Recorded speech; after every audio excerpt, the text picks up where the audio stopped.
साथियों, बिहार विधानसभा चुनाव का परिणाम आ गया और परिणाम भी ऐसा आया है कि अचानक से जो भारत के चीफ इलेक्शन कमीशन है ज्ञानेश कुमार, वो ट्रोल होने लगे। क्योंकि 200 प्लस सीट तो एग्जिट पोल ने भी नहीं दिया था, लेकिन पता नहीं ज्ञानेश कुमार ने कैसा तगड़ा खेल खेला कि एनडीए सीधा 200 के पार पहुंच गई। और इन सब के बाद महागठबंधन के नेता लगातार ये कह रहे हैं कि चुनाव को चोरी की गई है, इलेक्शन कमीशन और ईवीएम के ऊपर सवाल खड़े कर रहे हैं।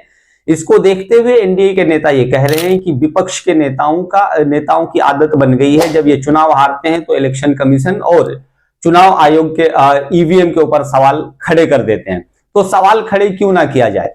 जब एसआईआर हुआ था तब जिन 65 लाख मतदाताओं के नाम काटे थे, उन 65 लाख मतदाताओं की लिस्ट जारी क्यों नहीं किया इलेक्शन कमीशन? जिन 19 लाख नए मतदाताओं का नाम जोड़ा गया था, उन 19 लाख मतदाताओं के नाम की सूची इलेक्शन कमीशन ने क्यों जारी नहीं की थी? सवाल ये खड़ा होता है।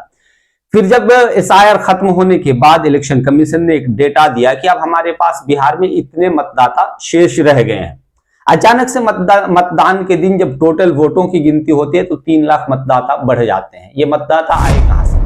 आपने सोशल मीडिया में देखा होगा कि एक ही व्यक्ति वो कभी दिल्ली में वोट डाल रहा है, कभी हरियाणा में वोट डाल रहा है, कभी बिहार में वोट डाल रहा है। और यही नहीं, बिहार में भी अलग अलग बूथ पर वो व्यक्ति वोट डालता हुआ नजर आ रहा है। इलेक्शन कमीशन ने इन सब चीजों का संज्ञान क्यों नहीं लिया? ऐसा तो नहीं है कि इलेक्शन कमीशन के बिना जानकारी के ये सब हो रहा था।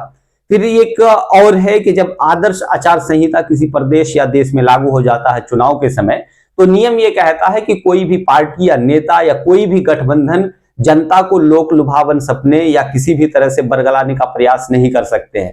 तो जब चुनाव से कुछ दिन पहले महागठबंधन एनडीए के तरफ से जब 10,000 रुपए महिलाओं के खाते में डाले गए, तो इलेक्शन कमीशन ने संज्ञान क्यों नहीं लिया? क्यों नहीं रोक लगाई उस पर? ट्रेनों को क्यों फ्री किया गया? सवाल ये होता है।